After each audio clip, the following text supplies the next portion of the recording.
Hi, Eva. How are you doing today? I'm great, Jason. Perfect. Thanks for taking this time.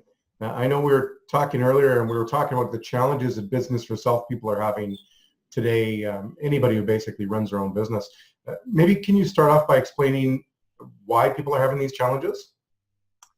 For sure. So typically most business owners, their business may generate a lot of revenue, but typically, under the accountant's advice, they play what we call the tax scheme. So they're drawing very little money personally.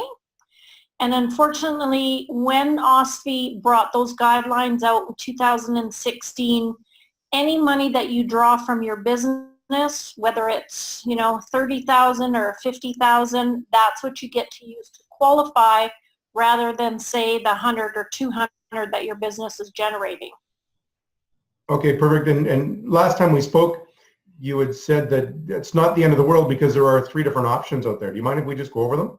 Yeah, for sure. So Genworth Canada offers a program called the stated income product, and there's two different options. There's a 10% down payment option, which of course then would still involve a insurance premium from Genworth Canada, or they can put 35% down and then they avoid that premium. But basically all they're doing is they're still having to prove that they own the company. They can state their income as long as it makes reasonable sense for the industry they're in. So say, as an example, somebody is an electrician, owns an electrical company. Most electricians earn between 80 and 100K if they're employed somewhere. And that's an income that basically Genworth Canada would be comfortable with. Okay, that makes sense. And do beacon scores affect this? For sure. So they definitely need a pretty high beacon score, at least 680 or more. So again, good credit. CMHC Canada just authorized a new one for newly self-employed people, which is fabulous. Okay, so this is option 2 that we're talking about now? Correct. Okay. So it's geared towards people who have maybe just bought an existing business, and that business has a proven track record for income. Or going back to that electrician as an example, he was employed full-time for, say, the last couple years, earning 100 grand. They would look at like 6 months bank statements to see if he's on par to make that 100 grand. And again, we could use that $100,000 stated income to help them qualify.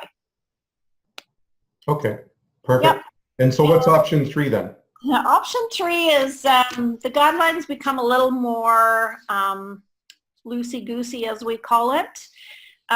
You literally could have your business 6 months, and as long as you send me proof of business ownership and you send me 6 months of your business bank statements, and say for those 6 months your income coming in is $60,000.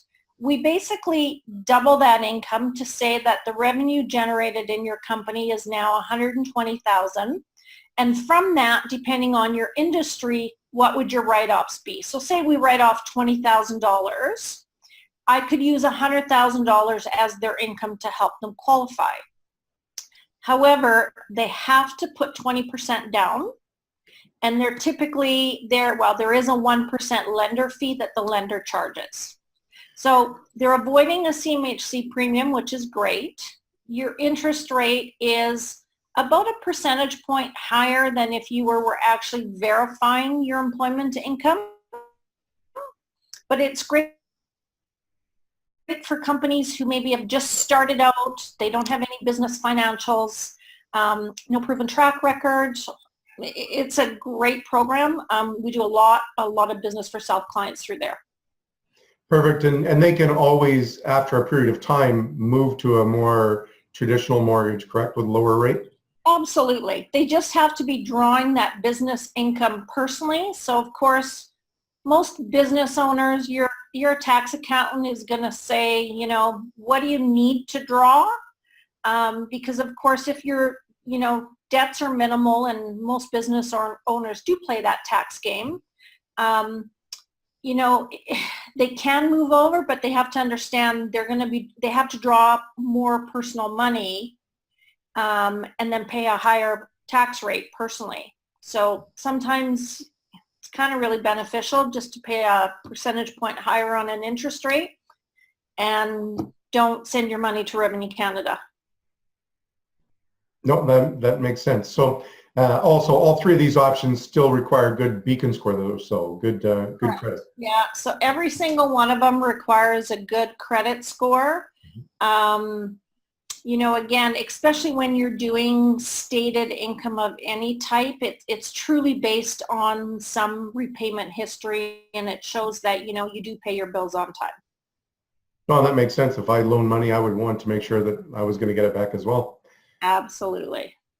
Perfect. And so if anybody is business for self or even thinking about buying a business, would you mind if they called you up front?